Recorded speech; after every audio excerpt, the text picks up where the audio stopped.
दोस्तों ये कहानी दो ऐसे भाई बहन की है जो कि एक आइलैंड पर फंस जाते हैं और दबा के संभोग करते हैं। जहां देखो वहां भटाभट जंगल में, पानी में, समुंदर में भटाभट करते रहते हैं। तो चलिए देखते हैं ये दोनों इस आइलैंड पर कैसे सरवाइव करते हैं। लेकिन यार तुम लाइक और कमेंट नहीं करते, कोई बात नहीं यार। और हमारे न्यू चैनल मिस्टर रिकेप को सब्सक्राइब कर देना, क्योंकि इस पर इससे भी फाड़ मूवीज आने वाली हैं। मूवी की शुरुआत इन्हीं दो भाई बहन के साथ होती है जो कि एक दूसरे के कजन्स हैं और अपने पापा के साथ अपने घर को छोड़कर यूरोप जा रहे होते हैं। उसी बोट में एक पैडी नाम का नौकर भी खाना बनाने का काम करता था।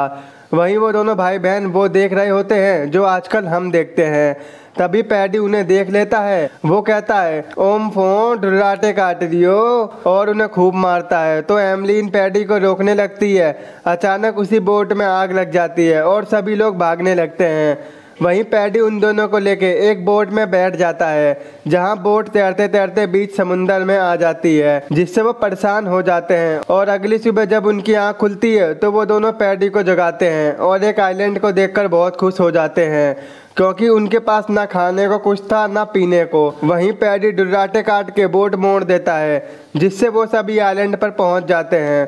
और वहां पहुंचकर पैडी को अपने खाने का सामान मिल जाता है और सभी खा पीकर मौज ले रहे होते हैं। इसके बाद पैडी रिचर्ड को जंगल में सरवाइव मतलब रहना सिखाता है कि एक आदमी एक आइलैंड पर कैसे अपनी लाइफ को सरवाइव कर सकता है। उसी रात पैडी को जोर जोर से आह आह की आवाज आ रही थी। वो उठकर देखता है जो कि वो आवाज आइलैंड के दूसरे साइड से आ रही थी। लेकिन अगली सुबह उससे रहा नहीं जाता। वो उस साइड देखने चला जाता है जहाँ वो एक मांस का टुकड़ा देखता है, जिसे देखकर वो डर जाता है और रिचर्ड और एमलीन को वहाँ पर जाने से मना करता है। उसी रात पैडी ठर्रा पी के बच्चों के साथ झमाझम डांस करता है और पैडी फिर से आइलैंड के उस पार चले जाता है, जैसे कि उसकी लुगाई उसे वहां दे रही हो। जब सुबह होती है तो रिचर्ड पैडी को ढूंढने लगता है। वहीं वो पैडी को देखते देखते दूसरे आइलैंड पर पहुंच जाते हैं, जहां वो देखते हैं कि पैडी को यमराज ले गया है, मतलब ओम नमः शिवाय पैडी आपके पास ही आए। पैडी को देखकर वो दोनों डर जाते हैं, क्योंकि उनके सिवाय इनका कोई नहीं था। और वो दोनों उस आइलैंड को छोड़कर दूसरे आइलैंड पर पहुंच जाते हैं। अब धीरे धीरे रिचर्ड और एमलीन बड़े हो जाते हैं और एक दूसरे की तरफ बहुत अट्रैक्ट होते जा रहे थे। जैसे अभी मौका मिले तो वो काम कर दें, जो आजकल के लोग चाहते हैं अपनी बंदी से। लेकिन उन दोनों को इतनी समझ नहीं थी कि हम क्या कर रहे हैं। इसके बाद एमलीन जब नहाने जाती है तो उसकी लाइफ का उसे पहली बार पहला पीरियड्स होता है, जिसे देखकर वो डर जाती है। वो रिचर्ड को आवाज देने लगती है, लेकिन एमलीन को फील होता है कि ये ब्लड उस वजह से आ रहा है और वो रिचर्ड को वहां से जाने को कहती है। उसके बाद रिचर्ड एमलीन से पूछता है वो ब्लड कहाँ से आया था, कोई चोट तो नहीं लगी ना तुमको? जिस पर एमलीन कहती है मुझे कुछ नहीं पता। और यहीं से रिचर्ड को पता चलता है कि एमलीन मुझसे बातें छुपाने लगी है। और दूसरी तरफ एमलीन रिचर्ड के प्यार में पागल होती जा रही थी, जैसे उसकी तितली हैंडपंप लेने को तड़प रही हो। वहीं रिचर्ड की एक आदत बन चुकी थी, जब भी एमलीन नहाने जाती थी तो वो उसको छुप छुप के देखता था और रात में वो डिनर करके बहुत मस्ती करते थे। अगली सुबह एमलीन जंगल में घूम रही होती है तो उसे एक भयानक सी आवाज आती है, जिसे सुनते सुनते वो एक भयानक सी मूर्ति के पास पहुंच जाती है, जिसमें से ब्लड निकलता है। ये देखकर एमलीन डरकर वहां से भाग जाती है और रिचर्ड को सब कुछ बताती है, जिसे सुनकर वो बहुत गुस्सा होता है और कहता है कि अगर अब की बार तुम कहीं गई तो तुम्हारी टांगे तोड़ दूंगा। उसी रात एमलीन को एक सपना आता है, जिसमें रिचर्ड समुद्र में डूब रहा होता है और अचानक से उसकी आंख खुल जाती है। रिचर्ड को सामने देखकर एमलीन के प्यार में 500 घोड़ियों का प्यार आ जाता है। वहीं रिचर्ड भी अपने औजार को काबू में नहीं कर पाता और उसे करने वाला होता है, लेकिन एमलीन उसे दूर करके सुला देती है, सो जा मुन्ना सो जा। लेकिन जब काम इच्छा की शक्ति जागती है ना तो बंदा बावला हो जाता है।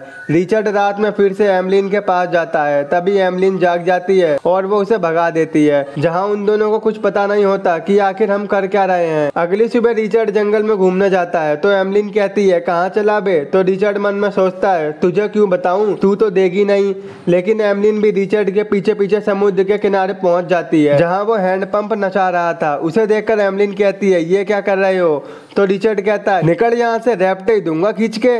और वो अपना मुंह लटका के चली जाती है। एक दिन रिचर्ड समुद्र में एक शिप को आते हुए देखता है, जिसे देखकर वो घर पर भागते हुए आता है। दरअसल रिचर्ड ने संकेत देने के लिए लकड़ियों का ढेर जमा कर रखा होता है, जैसे ही उन्हें कोई इंसान दिखे वो लकड़ियों के ढेर को जला के उन्हें बुला सके। तो रिचर्ड एमलीन से कहता है तुमने भी बोट को देखा था तो तुमने लकड़ियां क्यों नहीं जलाई? जिससे रिचर्ड गुस्सा हो जाता है। दोस्तों एमलीन यहाँ पर पर घुल मिल चुकी थी। उसका यहाँ से जाने का बिल्कुल मन नहीं था, इसलिए उसने ऐसा किया। लेकिन रिचर्ड को वहाँ नहीं रहना था और वो एक बोट बना के वहाँ से जाने लगता है। वहीं एमलीन भी सोचती है जा बेटा जा, कोई नहीं। लेकिन तभी रिचर्ड की नाव टूटकर समुद्र में डूबने लगती है, जिसे देखकर एमलीन काफी खुश होती है और हंसने लगती है। और जब रिचर्ड वापस आता है तो वो उसका मजाक बनाकर हंसने लगती है। वो कहती है मुझे पता है बेटा तुम समुद्र के किनारे क्या करते हो।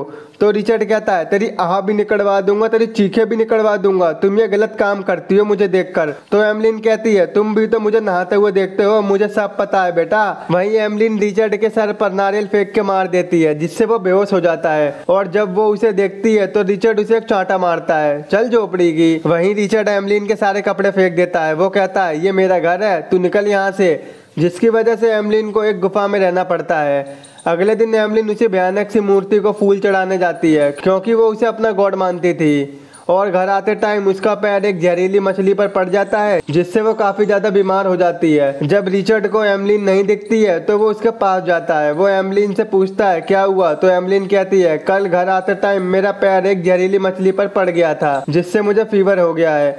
एमलीन को इस हाल में देखकर रिचर्ड को बहुत बुरा लगता है। वहीं एमलीन रिचर्ड से कहती है तुम मुझे उसी भयानक मूर्ति के पास ले चलो, वो मुझे ठीक कर देगी। उसकी बात मानकर रिचर्ड एमलीन को वहीं ले जाता है। थोड़ी देर वहीं आराम करने से एमलीन ठीक हो जाती है, जिससे रिचर्ड बहुत खुश होता है। वो दोनों एक दूसरे को कभी नहीं खोना चाहते थे। एक दिन हम जंगल में रिचर्ड और एमलीन के फ्रूट खाते हुए देखते हैं, जहां रिचर्ड एमलीन को उस नज़र से देखता है जो उसे चाहिए था। इसके बाद तो वो अपने आप से कंट्रोल खो देता है और एमलीन भी इस बार फुल साथ देती है और दोनों दबा के संभोग करते हैं और करते ही रहते हैं, क्योंकि उससे पहले केला जो खा लिया था। एक दिन रिचर्ड और एमलीन रात में आपस में बात कर रहे होते हैं, तो रिचर्ड बोलता है क्या बात है, तुम मुझसे क्या छिपा रही हो। तो एमलीन कहती है कुछ नहीं। तो रिचर्ड कहता है बेटा मैं देख रहा हूँ तू मुझसे बातें छुपाने लगी है। तो एमलीन कहती है यार मेरे पेट में बहुत दर्द और हलचल सी हो रही है। लेकिन रिचर्ड को भी इस बारे में कुछ पता नहीं होता। मैं बताता हूँ बेटा, दबा के केले खाओ, जोर से टपकाओ और 9 महीने की सजा पाओ। कुछ महीने बाद हम देखते हैं कि एमलीन का पेट और भी ज्यादा बढ़ गया है। वहीं रिचर्ड जंगल में घूमने जाता है तो उसे वहाँ अपने जैसे आदिवासी दिखाई देते हैं, जो एक इंसान की बलि चढ़ा रहे होते हैं। और वो डरकर वहाँ से भागकर जब घर आता है तो वो एमलीन को एक बेबी के साथ देखता है। दरअसल एमलीन अब माँ बन गई थी। वहीं उसका बच्चा बहुत रोता है, तो उन्हें लगता है कि इसको भूख लगी है और वो दोनों उसे फल खिलाने लगते हैं। लेकिन भला वो बच्चा फल कैसे खाए, उसे तो मम्मी का मिल्क चाहिए। तभी एमलीन उसको गोद में ले लेती है और वो बच्चा एमलीन का मिल्क पीने लगता है। वहीं रिचर्ड एमलीन को आइलैंड के दूसरी तरफ जाने से सख्त मना करता है और अब ये दोनों अपनी लाइफ में काफी खुश थे। एक दिन रिचर्ड के पापा शिप लेके वहीं से जा रहे होते हैं और अपनी दूरबीन से वो रिचर्ड को देखता है, जिसे लगता है कि ये कोई आदिवासी है, और वो अपनी बोट को मोड़कर चले जाते हैं। वहीं रिचर्ड और एमलीन ने भी उस बोट को देखा था, लेकिन अब उसका मन वापस जाने से बदल चुका था। इसके बाद रिचर्ड और एमलीन पुराने आइलैंड पर जाते हैं जहां वो स्टार्टिंग में आए थे और अपनी पुरानी यादों को याद करते हैं। वहीं उन दोनों का बेबी अब बड़ा हो चुका था। वो एक जहरीली बेर को तोड़कर बोट में डाल देता है और वहां से घर जाते टाइम रिचर्ड का बच्चा नाव की पतवार को नीचे समुद्र में गिरा देता है। एमलीन उसे उठाने की बहुत कोशिश करती है, लेकिन कोई फायदा नहीं होता। जब रिचर्ड उस पतवार को लेने जाता है तभी उसके पीछे एक शार्क पड़ जाती है, जिसे बचाने के चक्कर में एमलीन नाव की दूसरी पतवार को भी शार्क पर फेंक देती है और रिचर्ड बोट में आ जाता है। लेकिन उनके पास अब कोई रास्ता नहीं था कि वो तीनों समुद्र से कैसे बाहर निकले। तभी रिचर्ड के बेबी को भूख लगती है और वो वही बेर खा लेता है, जिसे देखकर एमलीन काफी डर जाती है। लेकिन अब क्या था, ये देखकर वो दोनों डिसाइड करते हैं हम भी ये बेर खा लेंगे। लेकिन वो देखते हैं कि इस बच्चे पर बेर का असर नहीं हुआ, वो तो बस सो रहा था। वहीं रिचर्ड के पापा बीच समुंदर में रिचर्ड की नाव देख लेते हैं और वो लोग वहां पहुंचकर उन सभी को बचा लेते हैं। यही मूवी का एंड हो जाता है। दोस्तों, इस मूवी का नाम है द ब्लू लेगून, जो कि साल 1980 में रिलीज की गई थी। आई होप आपको मेरा एक्सप्लेन पसंद आया होगा, और अभी तक आपने हमारे फेसबुक पेज और इंस्टाग्राम को फॉलो नहीं किया है तो कर दो यार, और हाँ, चैनल को सब्सक्राइब भी कर देना। तो मिलते हैं आपसे ऐसे ही नेक्स्ट वीडियो में।